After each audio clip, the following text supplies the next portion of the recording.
Careful, he said. That's exactly what an entitled person would say. I left that night more frightened than angry, because it wasn't just cruelty, it was certainty.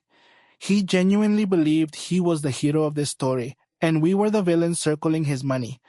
We didn't fight it with lawyers first. We didn't have the money for that kind of battle. And honestly, we didn't want a courtroom war with our own father. Dorian, using his finance background, quietly started digging into the advisors instead. It didn't take long to find their pattern. 3 other elderly clients, all recently wealthy, all with families slowly frozen out of wills that funneled control back to the firm through family trusts, just like the one drafted for my dad. One of those families had already lost their case in court, unable to prove undue influence in time. We weren't going to let that happen to us. Reina, of all people, was the one who got through to him. Not with numbers, but with an old photo album she found while cleaning out Grandpa's house.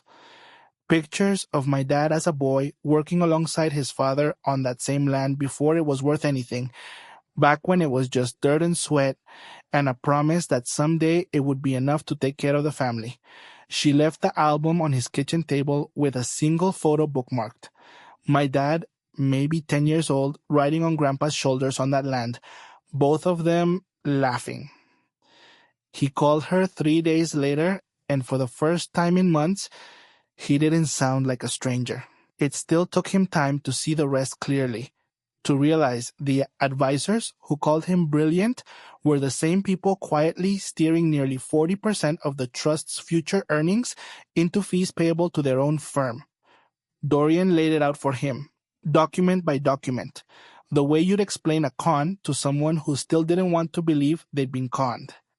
My father read through the numbers twice, went very quiet, and then did something I hadn't seen him do since my mother's funeral. He put his head in his hands and didn't move for a long time. He tore up the new will himself, fired the firm, rewrote everything with an actual estate attorney recommended by a friend, not by the same people who stood to profit from his decisions.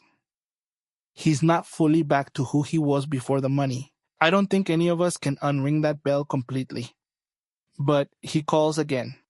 He asked about Reina's classes last week, genuinely asked, no spreadsheet in sight. He helped Dorian move a couch into his new apartment and complained the whole time about his knees, the way dads are supposed to.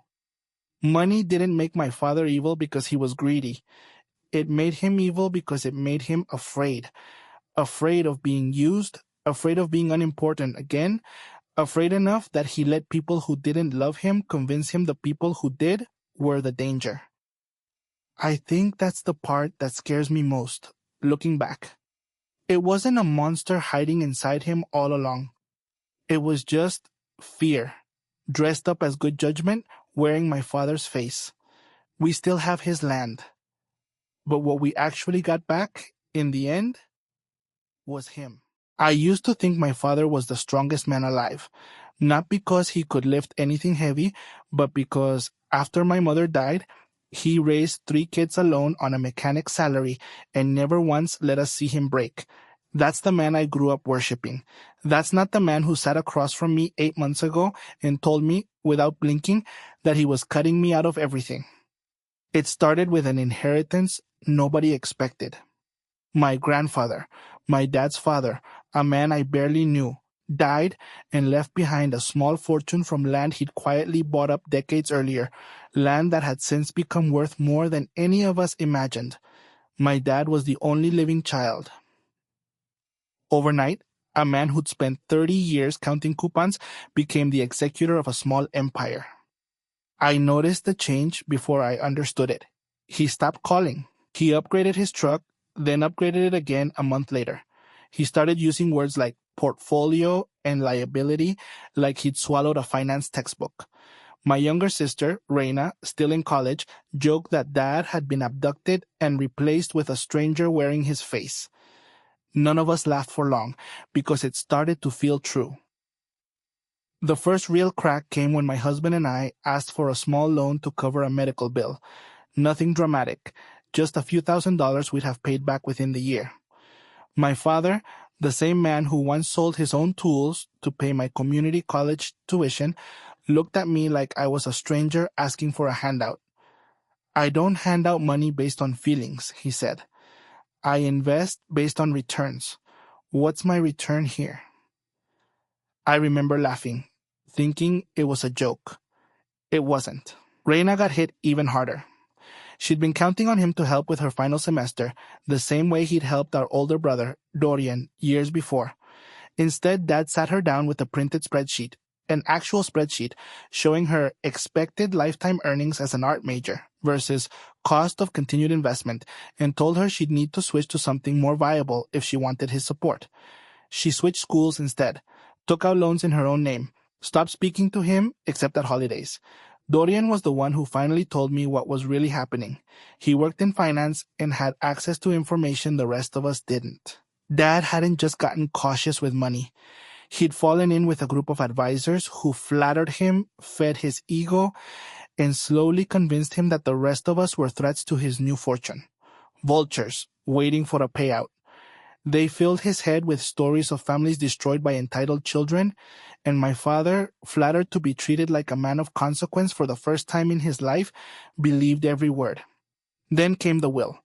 Dorian found the draft by accident, left open on Dad's laptop when he was fixing the Wi-Fi for him. A new will. One that left almost everything.